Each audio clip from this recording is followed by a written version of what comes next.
everybody, it's Cheyenne and welcome back to my channel. Today we're going to be talking about 10 things that you did not know about your teeth. Now these are things that I've learned while I've been a dental assistant that kind of blew my mind, that I kind of was like, oh really? So I thought I would share those with you. So let's go ahead and get started. So I have my handy dandy little model here that's missing the tooth. That drives some people crazy, but you know, these teeth, they come out easily. It fell out. But anywho, the first thing that we're going to talk about is how your canine teeth or your cuspids are always going to be darker than the rest of your teeth. Now, you might be asking yourself why. So your canine teeth, of course, are your longest tooth in your mouth. They have the longest root. They also contain more dentin than your other teeth. So dentin is what's underneath your enamel.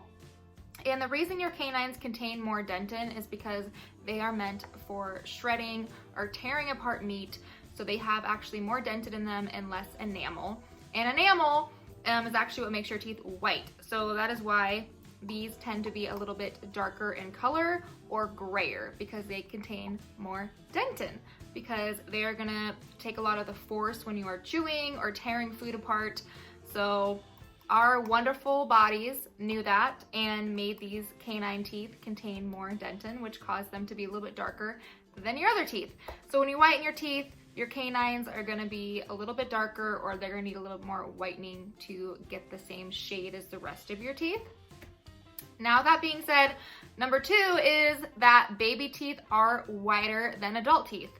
A lot of the times kids will come into the office and they have mixed, dentation, and they are confused of why their baby teeth are white and their adult teeth are coming in yellow, and that's not the case. Your adult teeth are coming in a shade that they're supposed to be, but baby teeth are whiter than adult teeth because they are more calcified. They actually can contain a thin layer of dentin and enamel, but since they are calcified, they are just whiter in color. So your adult teeth, if your kids are worried about that, they're not coming in yellow. We even have parents come in and say, why are my kids' teeth yellow, or what can we do to whiten them? They just look, your adult teeth just look yellow compared to your baby teeth because your baby teeth are so white. Something else I learned about teeth is before I became a dental assistant, I think a lot of us are just focused on not getting cavities, that we don't really think about bone loss and other things that could happen for us to lose a tooth. I never thought about bone loss. I didn't really quite understand how. I just thought if somebody had dentures, it probably was because they didn't brush their teeth and they probably had a lot of cavities and they lost those teeth, which does happen. But I see a lot of people too that have no tooth decay, but they have a lot of bone loss. So their teeth are loose and then they have to get them extracted, or they have to get partials or dentures. And the reason they're losing those teeth is because, they're smokers, or they chew tobacco, or they don't brush and they happen to not develop cavities, but the plaque has removed some bone around their tooth. There's lots of factors into that, but you don't just lose teeth from getting cavities. You can lose teeth from bone loss as well. And that's why a hygienist is so important, because they can help get that tissue in better health. And if you go in for adequate cleanings and when you're supposed to, they can help rebuild that bone and help get that bacteria out of there, so bone fills in or tissue fills in, to try to keep those teeth a little bit longer. But it's not always due to cavities, which I just never really thought about when I wasn't a dental assistant. But yeah, there's lots of factors on issues that you can lose your teeth, not just cavities. Also, number 4 is just because you have a cavity does not mean you have to get a filling. Now, there are some dentists that, they want to fill every cavity, and that's perfectly fine, whatever floats their boat. I personally have a few areas in my mouth with a very small cavity that I have not gotten filled, that I have been, or my dentist has been monitoring for a couple years now. You do not have to get a filling if the cavity has not gone into the dentin of the tooth. If the cavity is just sitting in your enamel and it's small, you do not have to get a filling. There is multiple layers of a tooth. The outer shell is the enamel, and then the inside is the dentin, and then inside the dentin is the pulp. Now, once that cavity gets to the dentin or into your pulp, you have to get a filling done, or a root canal for which is the pulp. But if it's just sitting on your enamel and it's very small, you don't have to get a filling done. You just want to make sure that you're watching your hygiene, you're flossing, you're brushing, and then you're using fluoride if you're, you know, a believer in fluoride. I know some people aren't, but I am. So I use my fluoride, and there's a couple areas in between my teeth that we're just watching, and they haven't gotten any larger, so there's no need for a filling. But I didn't know that either. I thought if you had a cavity, you automatically had to get it filled. And I've had some very small fillings done before I became a dental assistant that I probably didn't need to get done. So yeah, I thought that was interesting too. Also, which I've talked about in a previous video, you do not, when your wisdom teeth grow in, they do not cause your other teeth to crowd. When you get older, your teeth automatically want to shift to your midline. They all want to shift forward, and it is not because of your wisdom teeth. Your wisdom teeth are actually already formed. The top part of the tooth is already formed. So the crown part is actually already formed, and the part that's growing is your roots. So your roots are not going to push that tooth into your other teeth. They're actually just going to grow outwards, if that makes sense. So your wisdom teeth are not going to cause your other teeth to crowd. I had braces when I was younger, and I got wisdom teeth, and I thought it was going to cause my teeth to crowd, but not the case. They don't cause crowding. Also with wisdom teeth that, or not wisdom teeth, but with ortho that I've learned is ortho can cause bone loss, which I never knew either. It also can cause absorption of your roots, so it can make your roots of your teeth a little bit shorter. So it actually is best, from what I've heard from other dentists and in the field, it's best to get ortho at a younger age, because if you do it at an older age, if you already have bone loss, it could cause those teeth to get looser, and it also does shrink the size of your roots. So I noticed when I've gotten my x-rays taken, some of my roots on my teeth are shortened because I had ortho done. Luckily, I don't have any bone loss because I had ortho done at a very young age, but it's definitely something to think about. I actually had a patient come in the other day, and she has, you know, moderate bone loss. She has some deep pockets, and she's probably in her late 40s, and she was talking about ortho. And my dentist actually said, you know, it's just something she really wants to pursue, but with her bone loss, you know, it might be something that she needs to wait on until we get that more under control, because it could cause more bone loss. So yeah, something that I did not know before dental assisting that I found to be very interesting. What number am I on? Number 6? I think I'm on number 6. I don't know. Also, when I was a kid and I watched Castaway, and I don't know if you guys ever seen the movie Castaway, but he uses a roller skate and he, you know, extracts his own tooth. I think it was a roller skate. Wasn't it a roller skate? I'm pretty sure it was. But yeah, no, that is not possible. There's no way he could have extracted his own tooth with that roller skate, because he probably broke his jaw or whatever, but it's just not possible. It would have just broken off the crown of the tooth.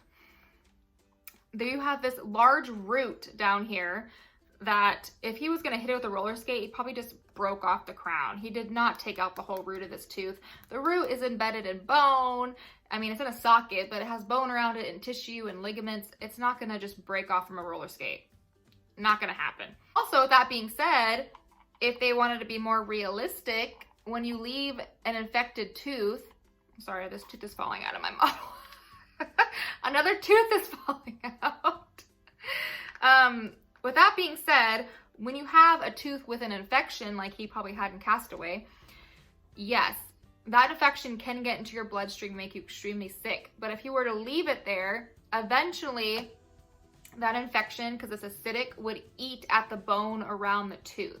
So if someone has a really infected tooth, we check the mobility of it and see, you know, all that to get it extracted, but usually it's looser because that infection has eaten away at that bone, so we are able to extract it a little bit easier. So if he would have left that tooth in the socket, hopefully without, you know, making himself really sick, eventually that tooth would have been pretty loose, and it probably would have been easier to extract, or maybe just kind of not really pushed itself out, but it would have been a lot looser for him to take out.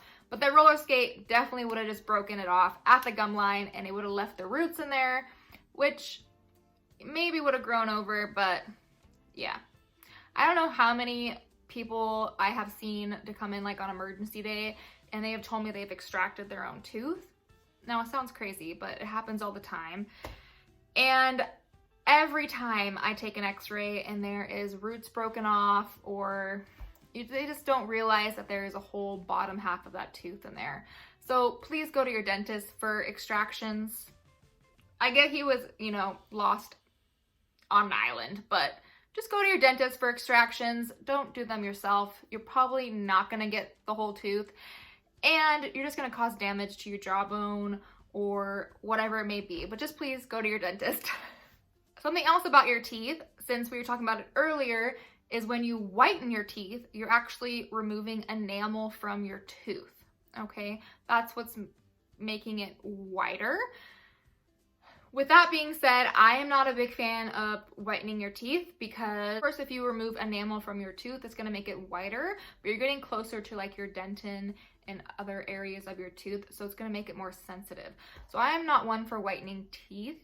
Of course, if you need to, then do it, but I'm not one to have all those gels and everything. I would just use like a little bit of a whitening toothpaste that has fluoride in it, but it does remove enamel, which I'm not the biggest fan of. Something else you don't know about your teeth is you do not always have to get your wisdom teeth extracted. I see parents and people coming in all the time just because they feel their wisdom teeth growing in, or they see it, they want to get it extracted. And you do not have to get it extracted unless it becomes infected or it becomes an issue for you. But just because they're grown in does not mean you have to get them extracted. Also, there are people that never get their wisdom teeth, and that's perfectly okay. There are people that don't even get some adult teeth.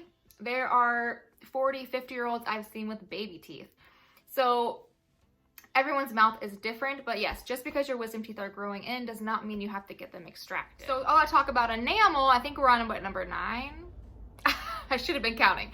But enamel is actually the hardest part of your body. Dentin is actually harder than your bones as well. And with that being said, you cannot grow enamel. You can grow dentin, but you cannot grow enamel. So all those toothpaste commercials you say like helps grow enamel and all that, it's not true. You cannot grow enamel on your teeth. That is why whitening, when it removes enamel, to me, that's just not what I want to do to my teeth because I don't want to make them sensitive. And enamel is super, super hard. It cannot fight against cavities. It's not gonna, you know, keep that away from you because plaque and all that bacteria can get cavities, but enamel is extremely important. So you want to be really careful with that. So yes, fact number 9 about teeth is enamel and dentin are both stronger than your bones. 10 is that your saliva is extremely important, which I had no clue, but the saliva in your mouth actually helps neutralize the plaque and the bacteria in your mouth. So it helps fight against cavities and all that good stuff. So if you have a lot of saliva, great. That's why kids have so much saliva. It helps with, you know, them not getting bacteria.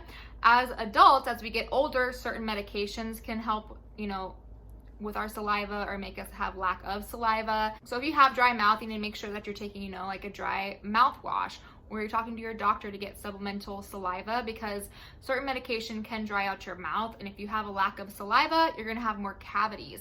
So you wanna make sure that you have a good saliva flow. So yeah, I think that was 10 things. Maybe not. But anyways, I hope you guys found this stuff interesting. This is all stuff that I've learned over the years that I thought was really interesting. And I hope you guys learned something from this video. If you have any fun facts about teeth or your mouth that you want to share down below, please do. And if I didn't do 10, let me know. I think I did though. But yeah, I hope you guys enjoyed this video and I'll see you in the next one. Bye guys.